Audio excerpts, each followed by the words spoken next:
Hello, everyone. Thank you so much for joining. I'm Shambhavi. I'm a strategist at Gender at Work India, and this is Circle Back, our new series where we unpack institutions and how they shape individuals and cultures. We kicked off this series last month with a discussion on social design, which you can find on our website and on YouTube. The focus of today's conversation, notably during Dalit History Month, will be on caste and how caste manifests across institutions, particularly workspaces. We are happy to be joined by Vishal Kumaraswamy. Vishal is a Bangalore-based artist-curator working across video, text, sound, performance, and computational arts. Drawing from his own Dalit heritage, he is engaged in the creation of speculative narratives and counter histories rooted in a range of gestural and conversational research methodologies, oral histories, and community storytelling practices.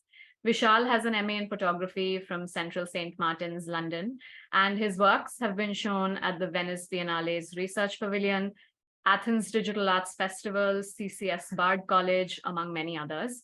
Thank you for joining us, Vishal. We also have with us Jyotsna Siddharth, the country director of Gender at Work India. Jyotsna's practice spreads across institutional building, intersectionality, arts, activism, theater, and development. As an artist and actor, they also work closely with several art spaces and collectives. Jyotsna has a master's in development studies from TIS, Mumbai, and social anthropology from SOAS, London. They were also the recipient of the Chevening Scholarship in 2014. Thank you to both of you for joining us today. And I would also like to mention that both our panelists will be drawing upon multi-sectoral experiences based on their engagement with different fields, with different industries, including art, technology, finance, and civil society. I would also like to spotlight our Indian Sign Language interpreters, Saurav and Preeti, who will be interpreting the session for us as we go along. But before getting started, I would like to take a quick moment to acknowledge my own position and privilege in this space, and I would also encourage others to reflect on theirs as well. So with that, I invite Vishal and Jyotsna to take this forward. The floor is yours. Thank you, Shambhavi, for that introduction. And I'm extremely excited and happy to be speaking with Vishal, somebody I've known a while, and their work. And I see a lot of resonance with Vishal's practice of critical thinking, bringing a lot of nuance to talking about caste within the art spaces, but also as you, while you were introducing in different sectors that they've been. And I will hope that I'm able to give them space, but also be in conversation with them, because this is also a space for me to learn and also talk to a fellow Dalit artist and drawing on our perhaps a little common or different experiences that we've had. So before I get into it, I'll just acknowledge this is something we have introduced, and we're wanting to do this more mindfully about acknowledging our privileges in the spaces that we are, especially in context of Circle Back. I am a Dalit artist, activist, queer woman, and I find myself at the crossroads of privilege as well as precarity, where I do come from a very strong cultural privilege of having various people within my family as pioneering people who led the movement of Dalit movement and were part of feminist movement, and how they were working at the intersection of it. So I've learned a lot, but the precarities of belonging to a Dalit community, identifying as a queer woman, continues in different spaces. They are not always the caste discrimination and abuse, and all of that doesn't always show up for me personally in a very obvious forms, but in very subtle, invisible ways. And that's something I hope to talk about and share with Vishal as we go forward. Over to you. Welcome, Vishal. Thanks, Jyotsna. Likewise, I have followed your work for a while, and I'm really excited to have this chat with you. I come from an inter-caste background. My father's Dalit, my mother's Brahmin, but I grew up, I guess like marrying across those two hierarchies is quite violent. And growing up in that space is fairly, I think you can either be caste agnostic or as was in my case, was not allowed to ask about caste or have any ties to either sides of the family. So this, it comes from a lot of like kind of generational, familial kind of violence.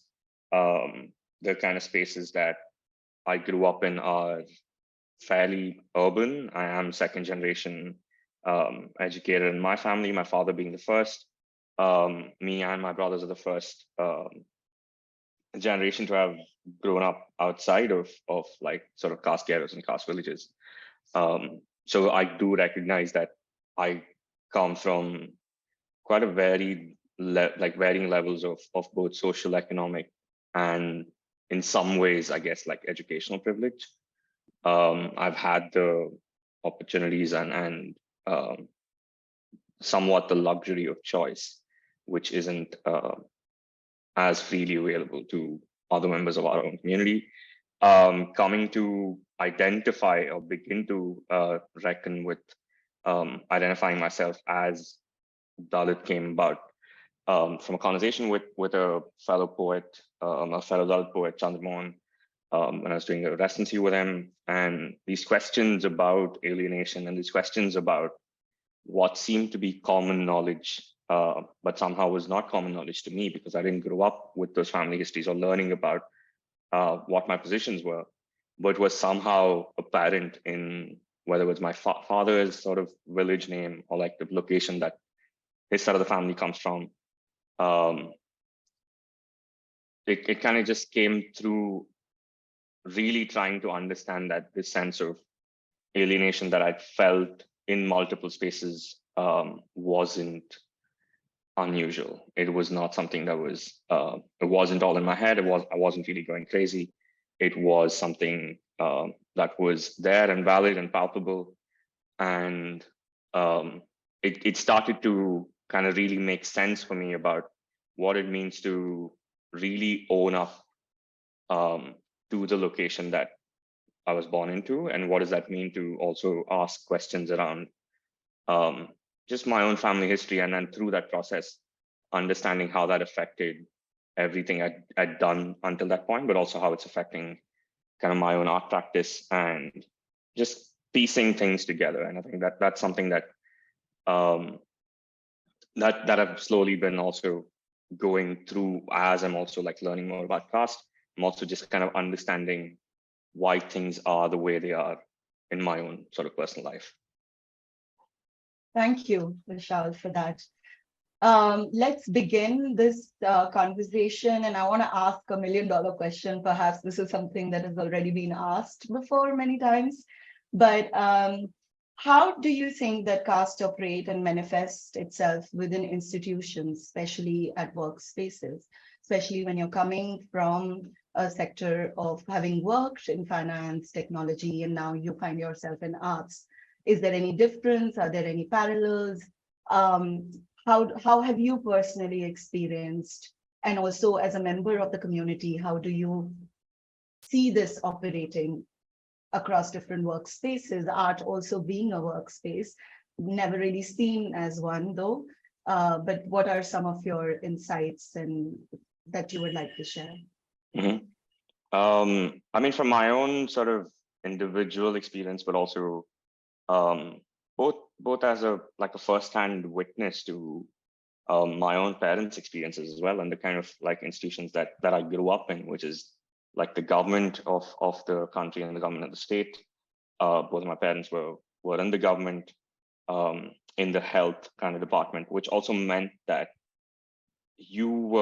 I was often quite privy to direct relationships between sort of what constitutes, I guess, my father's position as an administrator of public health, but how it kind of affected directly where the kind of places that we were living in and the kind of places that we were moving through.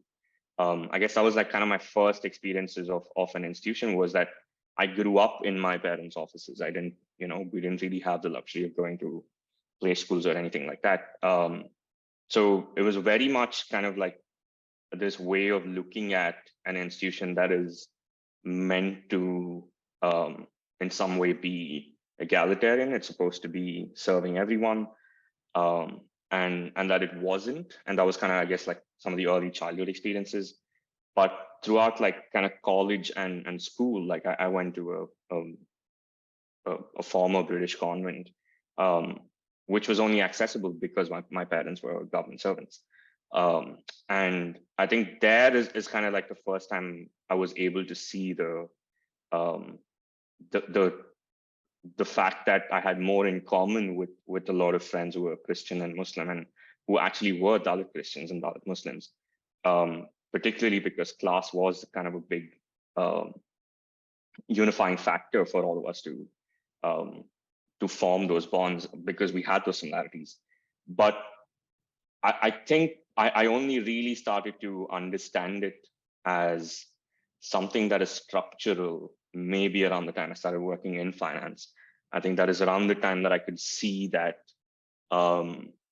things like the bonding factors at workplaces, how people form bonds with each other, were determined by how vegetarian you were, not whether you were vegetarian or were not vegetarian. It was the degree of asking where on that predetermined kind of line of morality you were on, and that then translated into other things, things like, I guess, like kind of the areas that you come from, where you live, and the kind of assumptions that are made about who you might be, assumptions that are made about the fact that you might have had access to a certain degree, a certain standard of education, which automatically puts you in the bracket of the upper caste, of people who've had generational sort of privilege. And I think that's kind of like the first time I started feeling that cognitive dissonance of like really understanding that none of their, childhood stories were like mine. None of their kind of early life experiences looked or sounded like mine. But it was very much a factor of like assimilating into that work culture without having the luxury or even the agency or the kind of the tools to question how what that meant to assimilate into that culture. And I kind of did a bunch of things after I left finance. And by the time I came to the arts, I think that gap between how I was perceived as being presented versus how I internally felt, and what the reality of this kind of like shameful reality was. I think I really started to kind of come into that and start having questions. So like, I think for me, it's very much the experience of like facing, I guess, bias, has been kind of an embodied one across like multiple, across like just things that are considered mundane and everyday.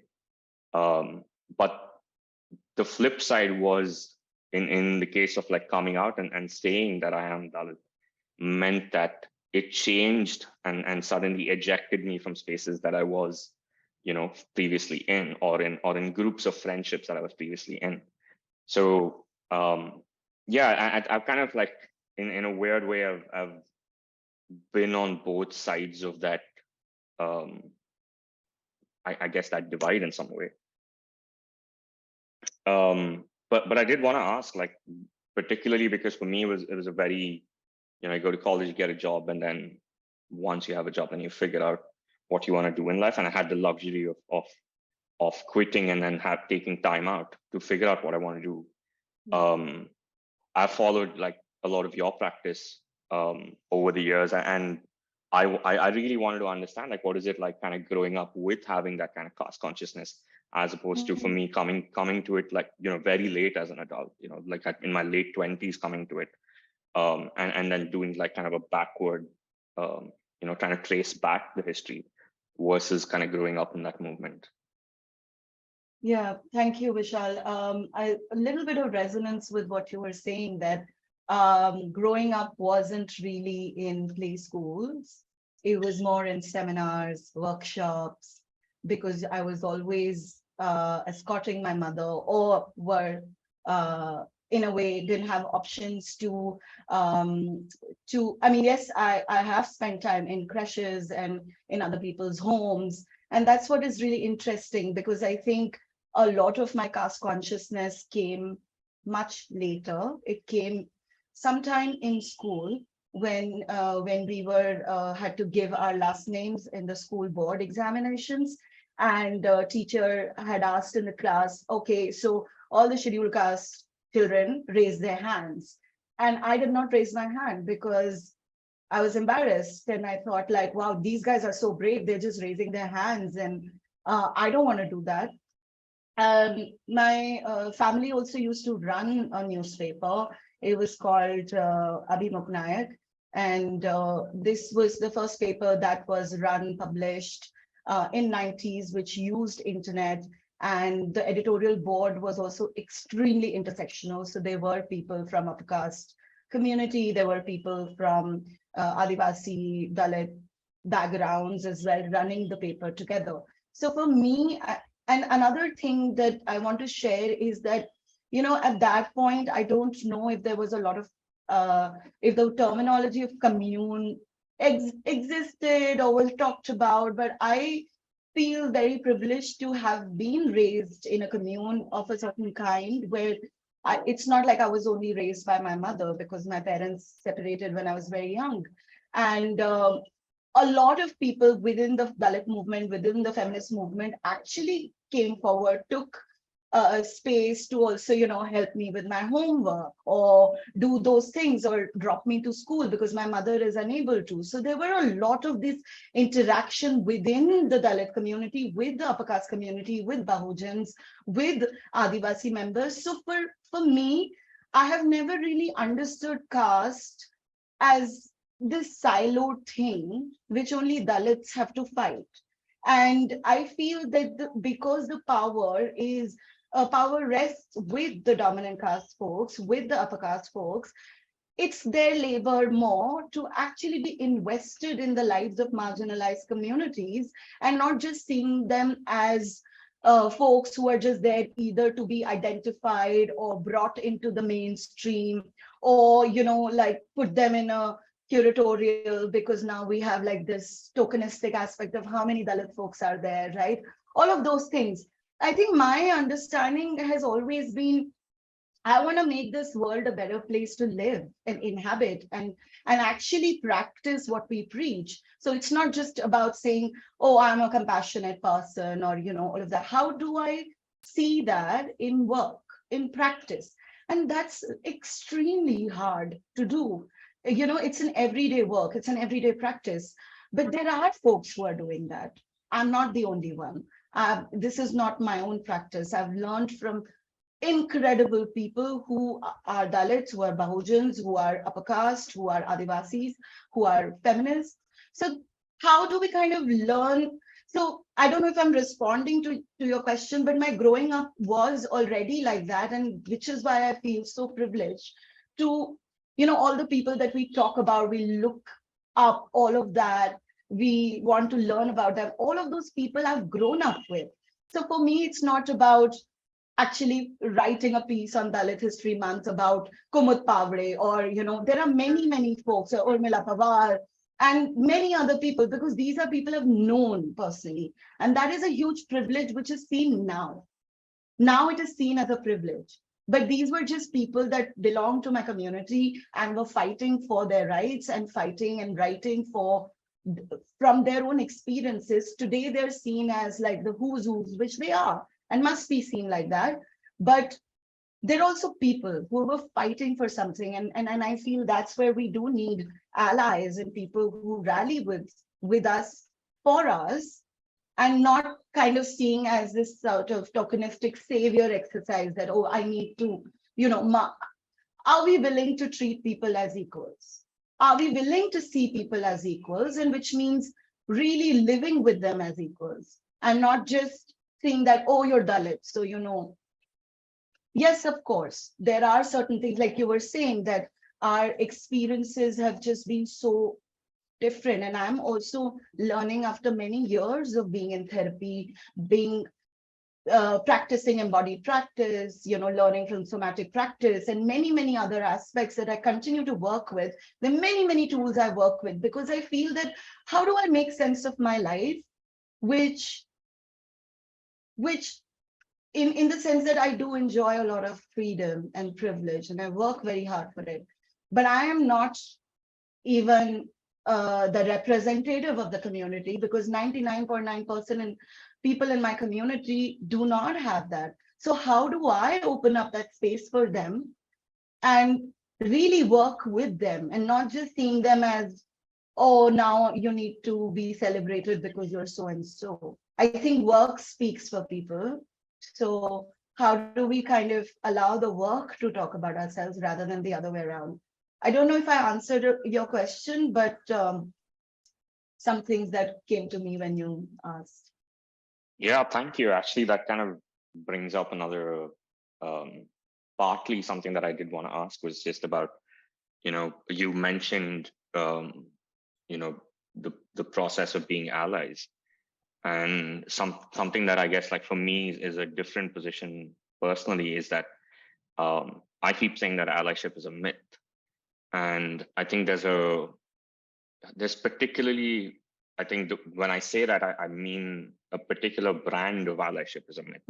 I think that performative kind of on display always, when it becomes when it becomes the fabric of somebody's identity, when they kind of are walking around saying that they are an ally versus the kind of work that actually needs to be done in order to be identified as an ally external to yourself.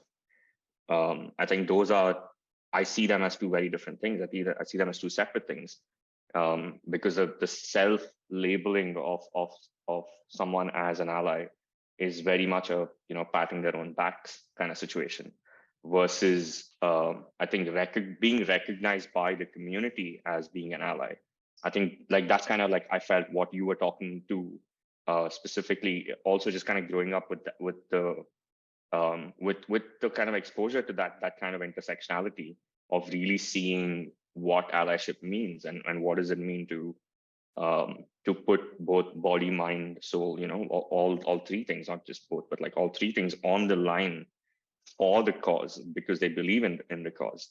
And which kind of brings me to a couple of questions. One was I was trying to think about just in your experience, who would be the kind of allies that you would think of coming from, whether it's corporate or philanthropic organizations. Who do you think that in your own personal experience are someone that you consider as allies? Or potentially what is a thing that you would, or what are the things you would look at in order to recognize somebody as an ally? Yeah, I think that's a very important question. And I want to hear as well from you, what do you think some of the characteristics and traits that you feel speak about allyship? I think one of the things for me is that, are you running the similar risks as me when you call yourself my ally? Are you at the verge of losing livelihood, relationships, money, friends when you are my ally? That's one. The other is, do you actually practice what you preach? Because it's very, very difficult, extremely difficult, and which is why not making bigger promises is important. I think for me, ally is somebody who knows and extremely aware of what their boundaries are and what is the boundary of the community that we are working with, because I'm also an ally to many other communities that I don't have a membership in, which is the Muslim community, the trans community, the disability community. I am an ally. I think one of the things is when we call ourselves an ally, we cannot be a selective ally, that my heart only bleeds for Dalits, but not for people with disability, or not for trans folks, or my heart only bleeds for LGBTQI, but I don't care about caste. Or I feel like the selective allyship is something I have huge issues with, and it requires a lot of emotional labor, physical labor, opening up of spaces for people to be an ally. I think, and it's why is this so important? Because we can't be everywhere. We do need people to represent us. So I would like to have immense trust and in people who represent me. I would like that because it comes with a lot of responsibility and a lot of I think an ally is very well aware, where an ally is a self-aware person and very well aware of what is it that they can do and what is it they can't do. I also think that allies are somebody who don't call themselves an ally. I think it's for the community to call them an ally. So I think when it comes to leadership positions, when it comes to allyship, it cannot be self-claimed. It has to come from the community as well. Okay, in my heart, I can feel I'm an ally, but am I doing an active labor to the community, whether or not I'm being rewarded for it, whether or not I'm being seen as an ally, but I am doing my job, which is to run the similar risks. And the last thing I want to add of all of this, do I speak the language? Are my actions all rooted in tenderness, in loving language, in kindness? Because I would not want any community or person, even from marginalized community or identity, to come into a position of power and absolutely emulate the upper class sensibilities, aesthetics, and toxic Brahminical power, because then the purpose of it is lost. So how do we speak to one another in a tender language, in a loving language? How do we treat one another in a soft ways and work in that way? Because that's the work of an ally, and it's a very hard one. So I'm just happy that I know quite a few folks like that, but I think like the work is immense. What are some of the characteristics for you, Vishal, that come up? I mean, I completely agree with all of the things that you're saying. I think for me, where my own personal experiences deviate a little bit is just understanding, I guess just understanding that there is no allyship without ceding of power, right? That without vacating the seats that hold the power, I don't think there can be allyship. And I think this is kind of a conversation I have with a lot of my peers within the arts, that I think the kind of allyship that we see, the kind of branded allyship that we see, the co-opted, the having a Dalit only, Bahujan only panel at a fair or at an exhibition. I feel like that kind of performativity at scale, it undermines individual kind of one-to-one efforts to build allyships, right? To build relationships. And I think something that's really important for me, and I keep, I guess, getting into arguments with people, is that what is considered professional and personal, as understood by, and this is kind of, I want to bring it back to the conversation around workspaces as well. What is considered professional and personal are built off of a kind of Brahminical upper caste, as well as, like even colonial understandings of what it means to separate lived experience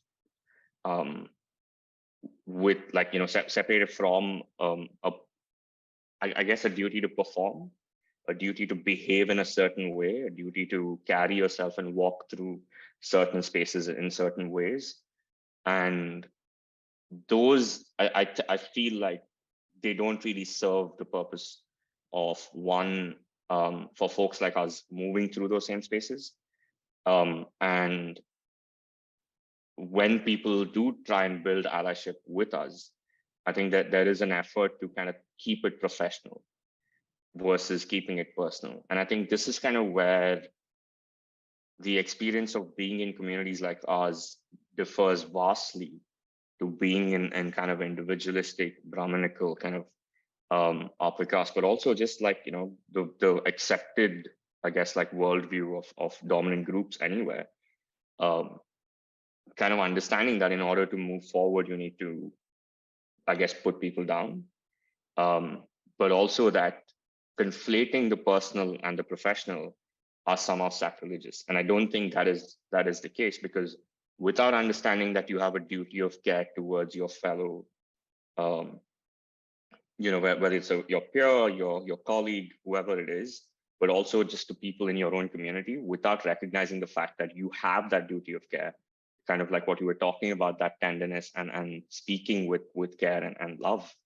I think those are things that don't have place for in workspaces. And this kind of like the reason I was bringing this back to the workspace is that, particularly in my own experience in the arts, is that there is no clear definition of what constitutes a workspace. And because boundaries are blurred and there are no lines, there are no clear, well-defined lines. And I don't want to go too much into like how that comes to be within South Asia as well. But in South Asia, you can see it very clearly it comes from caste, because labor is divided according to caste, which also means that the amount per hour for the labor of the upper caste is not the same as the amount per hour for the labor of the Dalit. So what does that mean to move through these hierarchies, particularly in sort of unregulated, unsupervised, kind of a free-for-all, supposedly equitable space like the arts? And all of those words that I use are kind of oxymorons in a way, because they're not free for all. They're not, the access to them is severely restricted and gate kept. And when you do enter those spaces, you realize that you're ill-equipped to deal with things that are just somehow indicative of generational privilege, generational like social, cultural, educational privilege, also capital and things like that.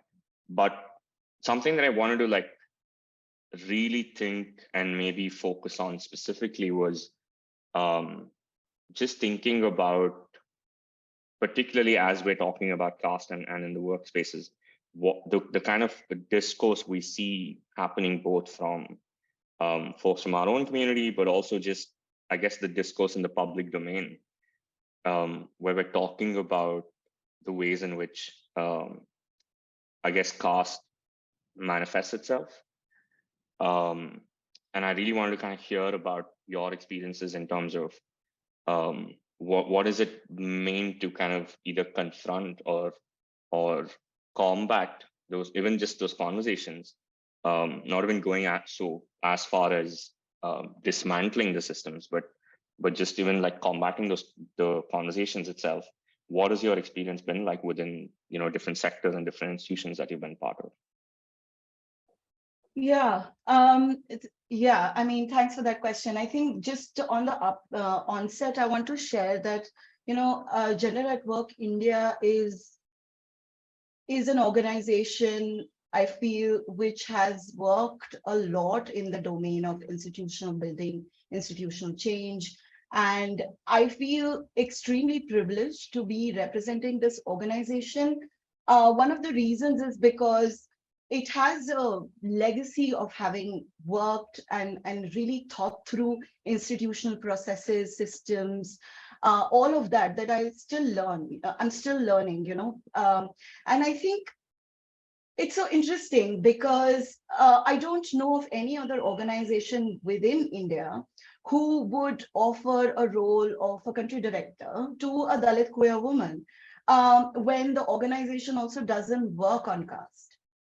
So what does that mean already in the space of in the spaces that we work in, with these are corporate spaces, these are civil society spaces, and also bilateral, working with UN agencies, working with philanthropic institutions. And I just feel like extremely privileged to have my supervisor, Sudarshana, who's a managing trustee, to kind of offer this position and this role to me, which is itself is a political choice. Tomorrow, if the organization is run by a trans woman, it would have a completely different vision. if it was run by a woman with a disability, it would have a completely different vision. And so I think those are things that we really kind of rely on. And when in my own experiences of working within the organization, but also outside in the corporate, people don't assume. I think I anyway come across as an upper caste woman, so people don't know my caste identity. So I have heard many times during conversations that with organizations that, we want to hire people from Dalit community, but they don't have a merit, or we don't know how to find them, things like that. But of course, they're not aware of my own identity as well, right? Um, and then how to even place me for that matter. At the same time, I think there is a lot of interest, curiosity within the corporate sector, especially right now, because of the whole inclusion, diversity mandates that we're talking about. But there are genuine issues of people not knowing how to have these conversations, how to work with diverse set of folks. But at the same time, we also see that people continue to occupy positions and don't leave positions, like what you were also saying, Vishal. So if you don't say no, how are we going to have other people come onto those spaces, occupy those spaces, unless we create more? So there are many aspects into that. And I think the conversation around caste, especially in India, within corporate sectors, has not been having. There's been a whole work and discussion on affirmative action reservations within the private sector, which has not taken place even now.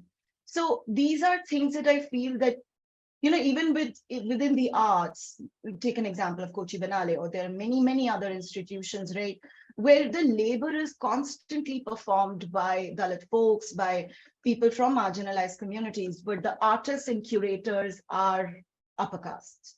So you can clearly see the dynamics operating of who's doing the cerebral thinking work and who's actually implementing and executing work on the grassroots, even whether it's in the arts, whether it's in the civil society, people who are organizing, who are community mobilizers. Take an example of Anganwadi workers. What is that remuneration that they get vis-a-vis to somebody who's leading an organization? So there is a clear implicit bias and dynamics operating within the workspace. But I also want to hear from you, how do you see some of these things panning out, and how have you observed? And what are some of the things that we can actually take to corporate and philanthropic organizations and say, hey, this is a way of actually, if you're interested, this is a way of doing this, right? Yeah, thank you for sharing your experiences, because it's interesting and definitely different as a set of experiences to think about, especially like because I primarily operate in the art and cultural spaces, and something I think that as you were saying, I was thinking about was the need for kind of self-reflexivity, right? Like the need for being able to identify, I guess, your own position before embarking upon whether it's these diversity, equity, inclusion, initiatives, or whether it's even like the organization outwards with CSR and things like that. Particularly kind of where the intersection of those two, the intersection of diversity and CSR, is where a lot of the art and cultural organizations are in. I think for me, like one of the questions that I keep getting asked is primarily by, I guess, upper caste folks, but also folks from within the community, is just like, how do you go about identifying and thinking about your own position? And this is kind of where I bring back why we did the headcount. And I think that is the first, step of anything, whether when we're talking about class today, the only reason, not the only reason, but like one of the, I guess, predominant reasons as to why we're able to have these discussions at the kind of frequency and regularity that we can today is because of the amount of times that people before us and people, who've been in the movement for far longer than any of us have even, existed, have repeated and hammered that into public consciousness and brought it into, right from Baba Saheb all the way up to like political leaders we have today, but also social, cultural leaders who have repeated the words that shall not be spoken in some way. Yes. And I think that is the difference also at, like, for me, that is where the answer is for every time somebody asks me like, oh, how do we go about addressing whether it's caste bias or like addressing, this gap that we see, whether it's an organization or even just like in a smaller setting, whether it's collectives, artist collectives or artist groups. I always ask them to do a head count, because I think the first thing doing a head count is important to recognize the fact that you have to acknowledge it. Not only do you have to just can't, like, organizations or groups cannot just walk around saying we understand there are gaps. I think without admitting and acknowledging to the fact that they are part of the problem, the reason there are gaps is because they are there in that place. It's not to say that every single upper caste person needs to vacate every single position of authority or power, but to be able to have that kind of self-reflexivity of recognizing when they have undue power, right? When there is a serious imbalance in the kind of sector that they're in. Like, just look at the number of generationally privileged curators, artists coming into the arts. And you can immediately also recognize like the longevity of who gets to stay in the arts over a period of time, who gets to stay in culture, who gets to, and who gets to stay in arts and culture determines what arts and culture is, right? Like, because so many of us are dropping out of different sectors, not just the arts, but like different sectors, because there is an inability to maintain or achieve any meaningful sense of longevity, which means that there is a huge gap in where being said is happening in terms of opening up diversity and equity versus actually seeing that play out over a number of years. And this kind of like, it brings me back to this question of the grassroots work that you were talking about in one of our earlier conversations. And I particularly see that in the arts, like the arguments that I have with fellow Bahujans are that just having panels with our people on there does nothing if those panels become a yearly fixture, kind of like Kochi, because you brought up Kochi, kind of like Kochi. We have, a few Dalit artists, a few Bahujan Adivasi artists every year. We're just going to put them in a certain like place within the exhibition itself, but we will not really give make space for them to have any meaningful amount of power.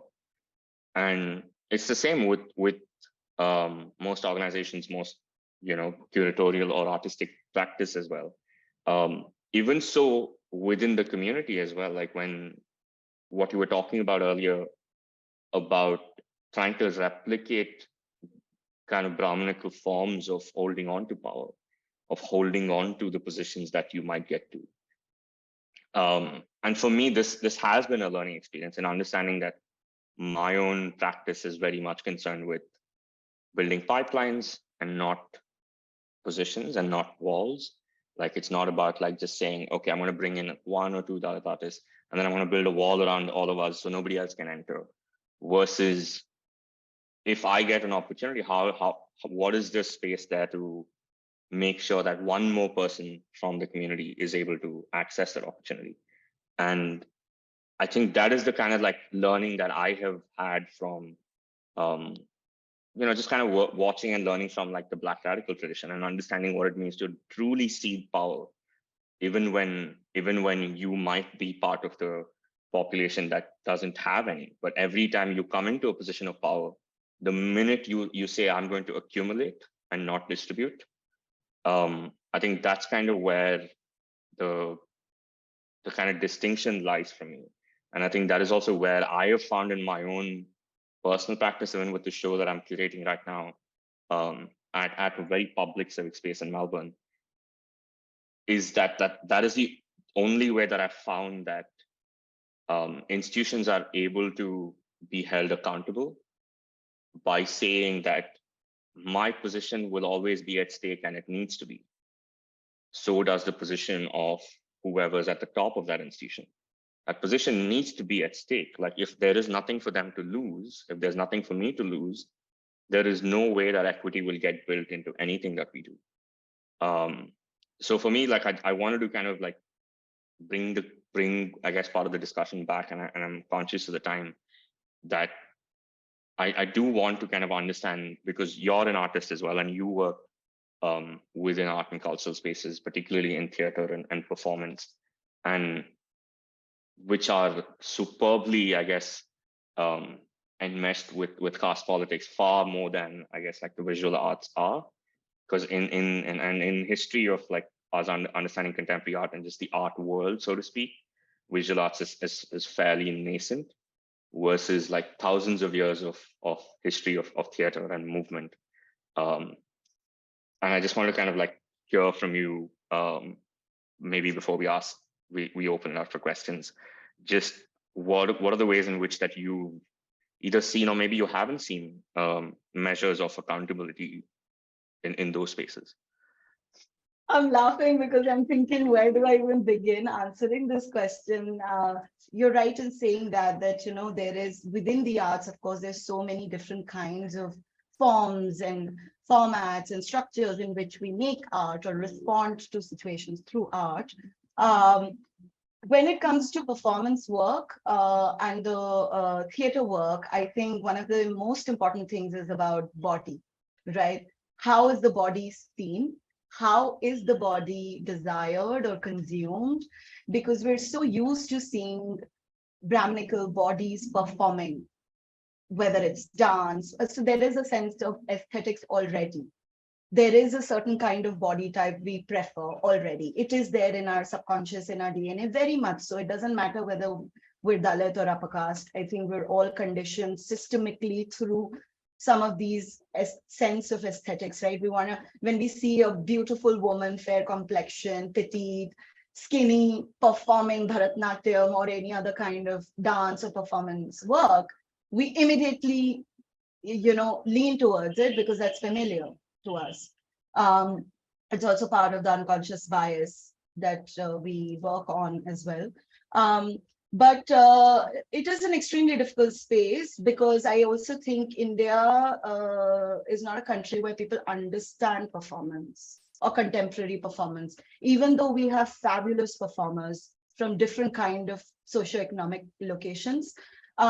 It's not something, it's still seen to me very new, the performative space. And there is also a tendency to appreciate performance work, which is very like happy and joyous, and which is nice to look at. But when a Dalit artist do a performative work, they're actually showcasing or responding to everything they've gone through in their life and what they've experienced.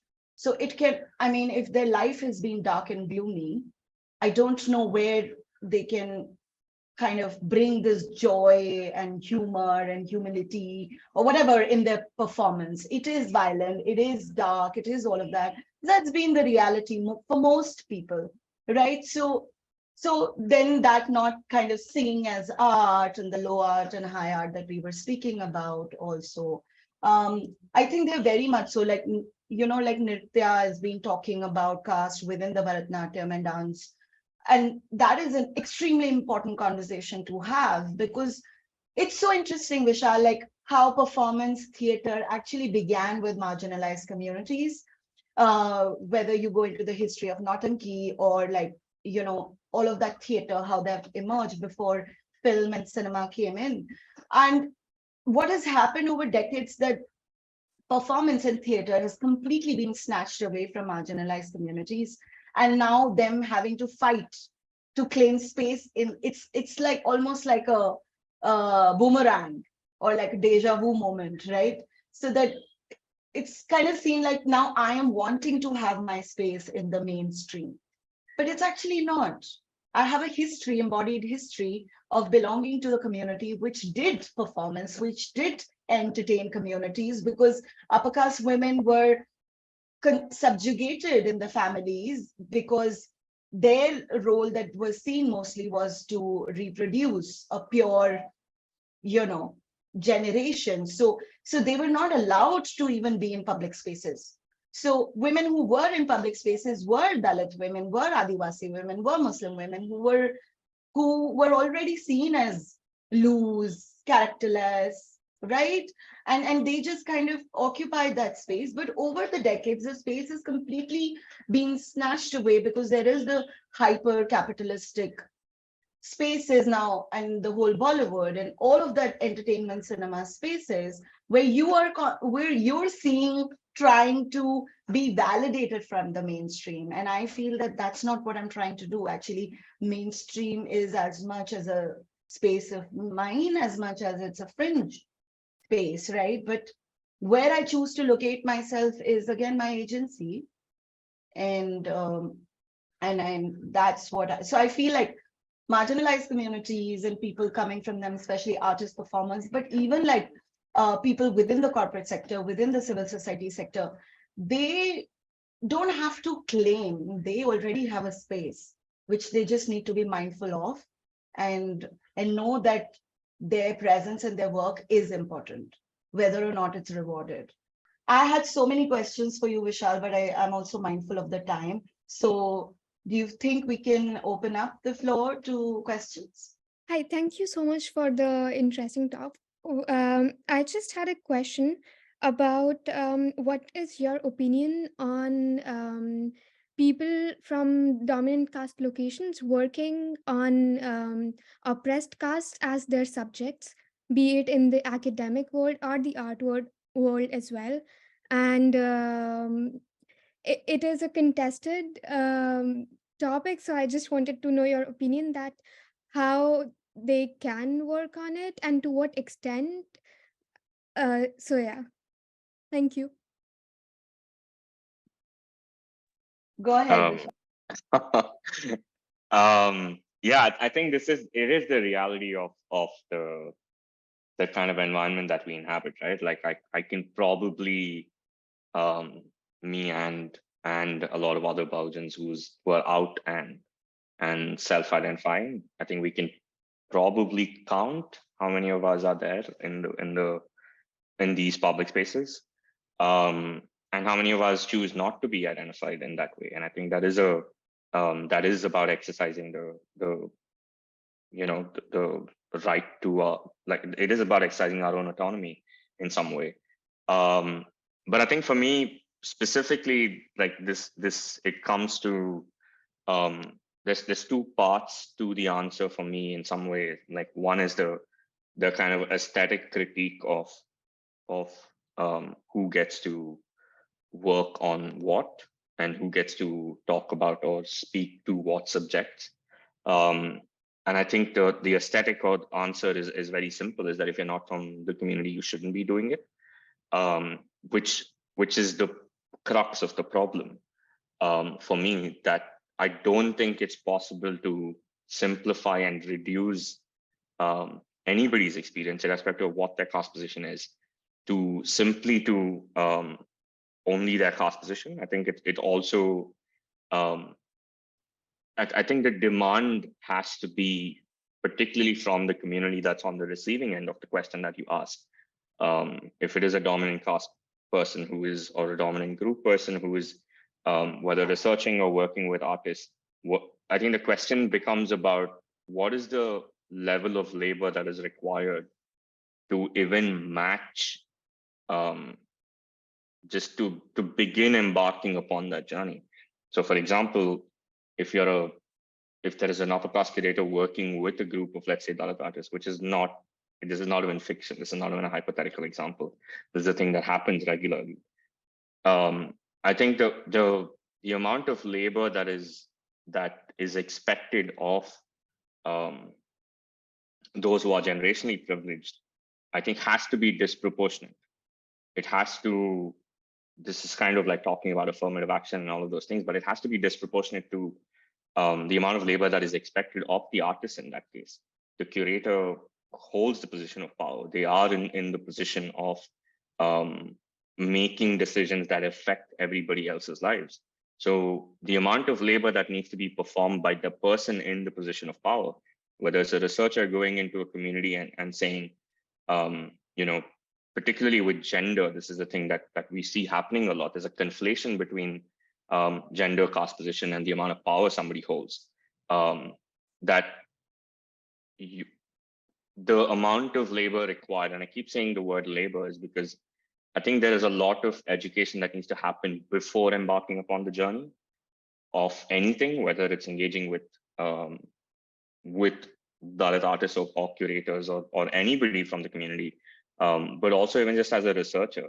It's not that everybody's going to have perfect answers before they start working on something, but I think just understanding the fact that whoever is coming from that dominant position, needs to be receptive and open to the fact that they might be wrong to begin with, whether it's about the position that they've taken in their work, whether it's about the assumptions they've made, whether it's about, if you're going into like kind of social work and developmental studies, the kind of methodologies that they've chosen to kind of follow, or the kind of models they want to follow, or the models that they want to draw from.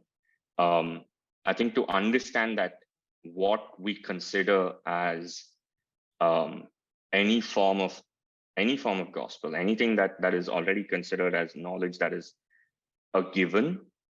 I think working in a situation like this, going as an, like, let's say an upper caste researcher going in and working with Adivasi communities, is to understand that the experience is going to rewrite and possibly undo your own understanding of your own field.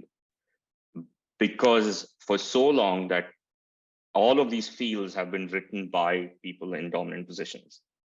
So for a upper caste curator to come and work with a Dalit artist is to recognize that the needs of the Dalit artist are going to be vastly different to that of somebody who might not have economic privilege, but might have multi-generational social privilege, multi-generational access to education, multi-generational access to amenities, to, kind of things in kind. So they obviously cannot treat artists in disadvantaged positions in the same way of treating somebody who doesn't come from that position. So this is kind of where I'm talking about the disproportionate amount of labor that is required. And I think the curator, and the example, if we take the example of a curator working with artists, I think will need to meet artists where they are.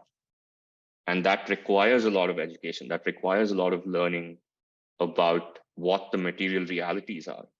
And primarily that requires a lot of listening and understanding that your assumptions are mostly going to be incorrect because you are not living that reality. So going into that position and encountering a person from a disadvantaged kind of community means that, again, everything that you hold as, whether it's common sense or knowledge that is accepted, is going to change. And being open and receptive to that is possibly, for me, a starting point. Sorry, that was a very long answer. Yeah, I would just add one thing, Gaurangi, that's an important question. I would just add to what Vishal was saying. I would ask myself that am I the person to tell this story? Am I the best person to tell this story? And do I have to tell this story? These are questions I would ask myself. And if answers to all of these questions is yes, I would still do it not alone, but with the people of the community, because it is important to work collaboratively with the people whose stories you're telling.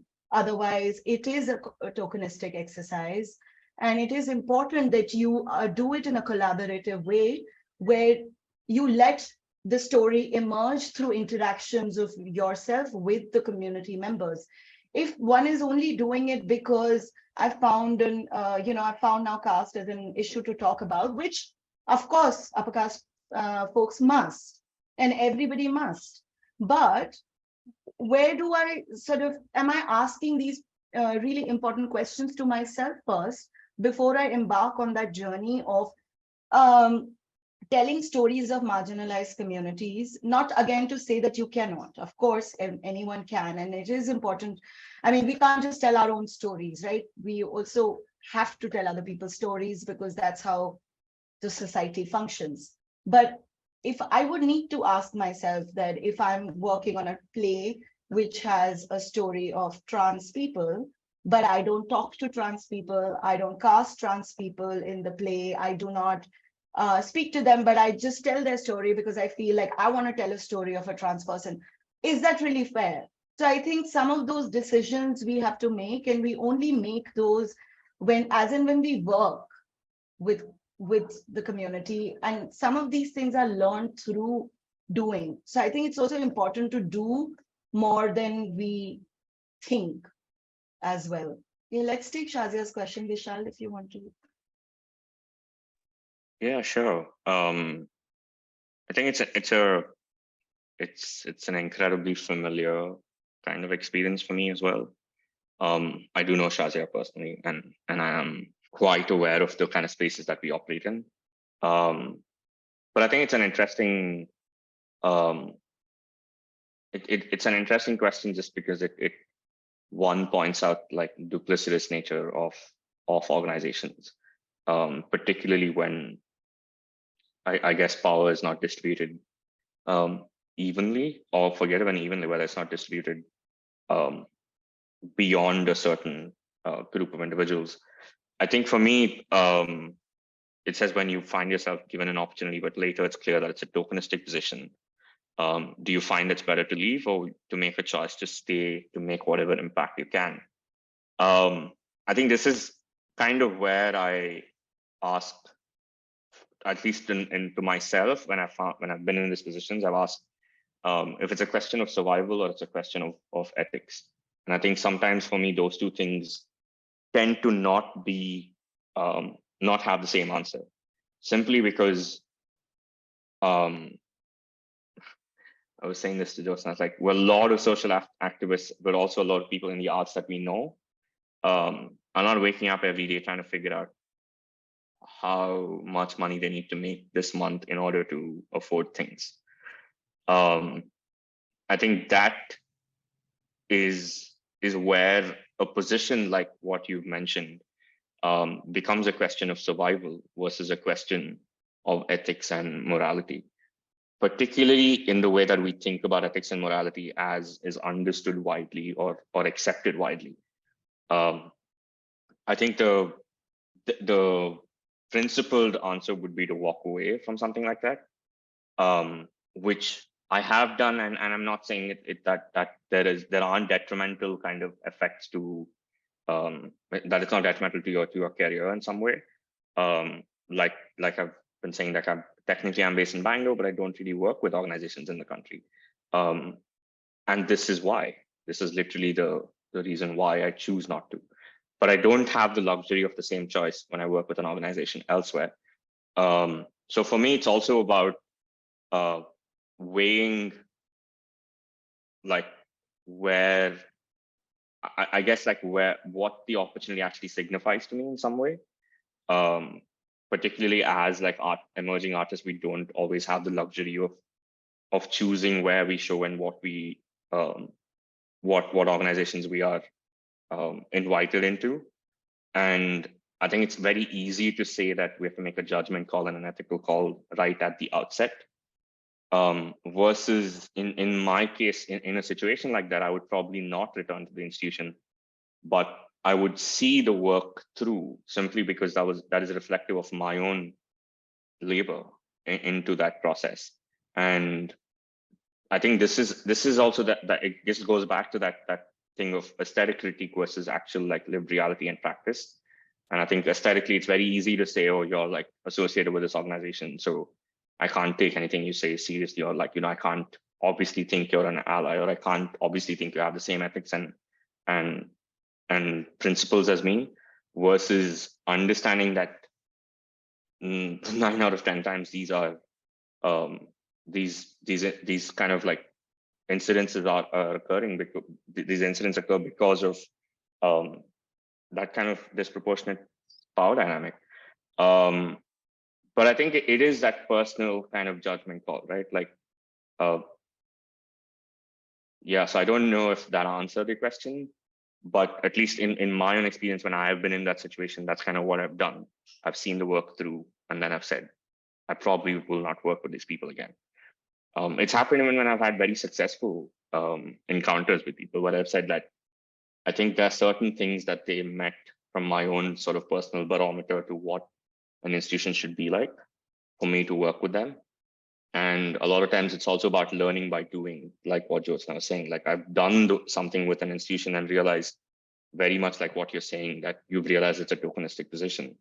And I think there is no blame to be placed there on you or what you did versus retroactively understanding that this was tokenistic and this is not, why I was invited or why I was brought into that space. So in my own personal list of organizations I will never work with, which I have a running list, I would probably never work with the institution again.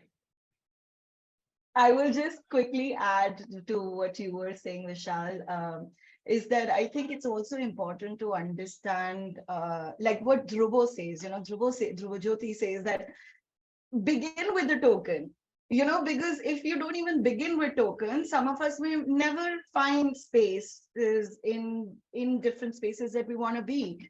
But I also think that, beginning with token is fine, but if we continue to remain tokenistic is a problem, because I believe that as humans, we learn and evolve. So our practices and processes must shift.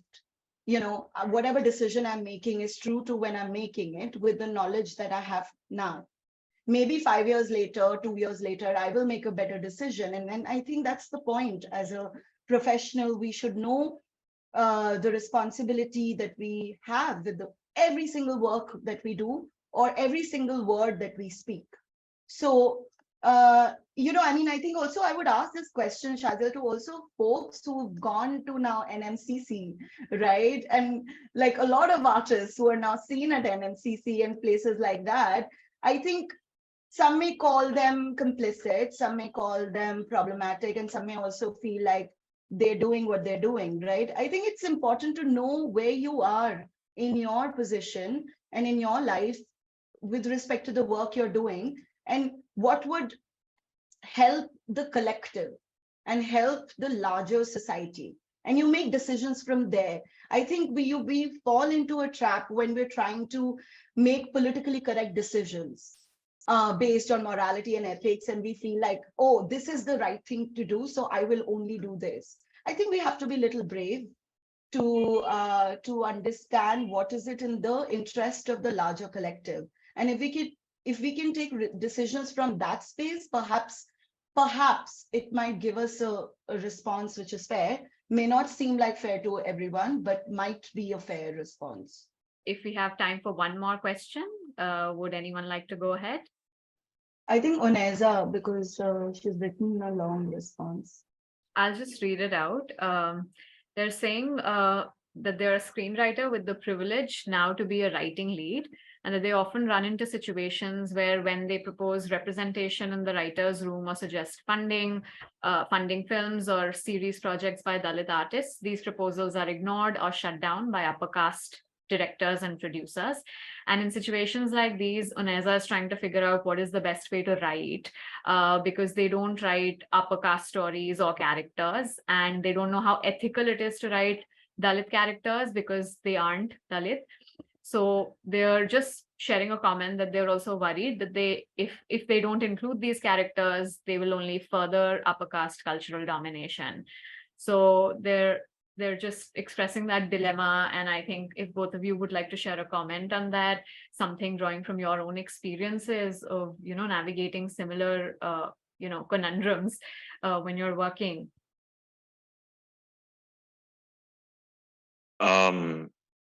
For me, there's two examples that are really interesting to maybe offer up as potentially as answers, is like thinking about a Varun Grover versus Paranjit, right? That is a good example to understand what it means to write from a certain position. I think it's very different. An Article 15A or whatever that film was called is a very different kind of understanding and position to what Ranjit is doing. And I think if you do see that the way, I don't know that much more about Varun or how he does things. I know a lot of people who work with him, but Yeah, Anubhav Sinha. Like, I think he wrote the film, right? Like, but the thing for me is something that's interesting is also kind of like what Ranjit speaks about. When I say Ranjit, I should probably not say it in that way, but what he speaks about in service of the greater narrative. A lot of the artists that he's working with, actors that he's working with, are not from the same background as him or the rest of the community. Does that mean that he's diluting the position in some way? Um, I don't know what his politics are beyond, Neelam and everything else. But I think it's important to think about what I was saying earlier about ceiling of power, right? Like in terms of in this very specific kind of question that you're asking, for me, the answer would be like, why can't writing credit be shared with someone? How does it mean that it's a you plus artist from the community who's coming in to consult and work with and actually write the stories in their own words and from their own lived experiences? You might just be the person who has more experience and working with them and alongside them. But I think this is kind of where for me at least, that is an experience that has worked. That attempt has worked in asking or kind of like very directly asking kind of upper caste friends and artists and colleagues to just say that when you have the opportunity, bring me in. If you're going to talk about caste, if you're going to be like mentioning these things, bring me in. If because you know me, or bring somebody else I will introduce you to if you want them to talk about it, but bring somebody from the community in. If you don't bring them in and you're going out there and talking about caste, that aboutness, I guess, is where the problem is. Writing Dalit characters, I don't see is the problem. I think the writing about Dalit characters while coming from a different position, it is very problematic. And for me, in my own personal experience, just from a work that I did a year something ago, I was making comparative study between a Dalit body and a Black body. And the only way that work could be realized is for me to invite a friend and collaborator who is Black and who has that lived experience. Even though that I might have done more reading about, Black liberation literature or emancipation literature, that does not in any way be a stand-in for his lived experience. So for me, it's very much that I don't think writing Dalit characters is a problem. And as is the same that I don't perceive that writing the character of a different gender is a problem. But without having their stake in it, I think it's different because then there is no way of having any accountability in the process of saying, okay, I'm trying to write characters that reflect the kind of reality that we live in, but I am not trying to speak on behalf of the community. What I'm trying to do is represent a character to the best of my knowledge, but along with somebody whose lived experiences reflects how that character is shaped, how that character is developed. And I think I completely understand it's not always possible. It's not possible simply because there aren't that many of us entering these spaces. They just are not. Like, just this is the reason for doing that head count. It's the reason for doing that kind of live audit. You kind of see who is in the room because there just aren't that many of us in these spaces. So I completely get your point, but I think that the only way for me is not the only way, but like one of the ways that I see personally, if I went to this film that you're talking about, I would possibly look out for, hey, who actually wrote the story, or who actually did the hard labor, right? Not that the directing is not hard labor, but like saying that who actually put the whole thing together. Was it just one person writing about stuff? And that is kind of why I brought Varun's example.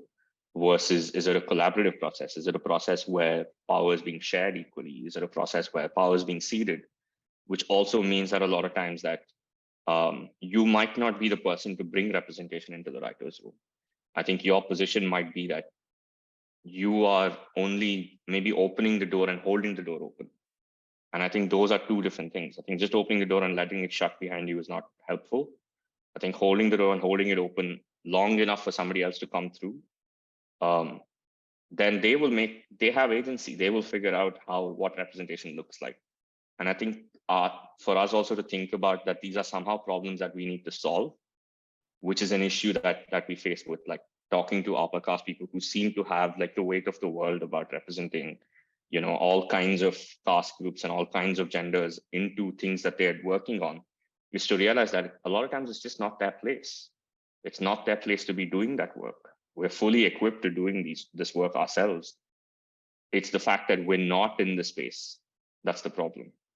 It's the fact that we're just not there at all. So making sure that the doors are open as long as people enter and are able to remain there. I think that might be is kind of where I would see the role. I don't know your caste position, so I'm not going to make any assumptions, but that's kind of where I would see the role of somebody who has the power, who has the kind of accumulation of that kind of capital to say that, okay, this is how I think I can distribute this capital. Yeah. I would just also kind of add one last thing and hand over to Shambhavi is that, like, again, there are, as Vishal said, there are not too many of us, but we're there. So co-create it with us. You don't have to do it alone. And why do you want to do it alone is also a question, because it's a lot of labor. So do it with us. And the least, I think what I would expect is to be credited. I'm not asking for money all the time. I'm not asking, but the least I would ask is credit. Because what happens is that in the process of co-creation, in process of collaboration, somehow people assume that because they brought somebody into the space, it was still their work. And there I differ, because I feel that if you bring somebody else into a space to collaborate or to even seek their idea or to even ask them to share their experience or story, it becomes a collaborative work. So if we can just credit people, I think that could be a beginning as well. And then it becomes shared work. And I think we have to move towards collective working and thinking, because siloed working can only achieve so much. So if we want to go beyond that, what we do need is collaborative way of working while respecting the agency of people, as also Vishal was saying, that we're just not there.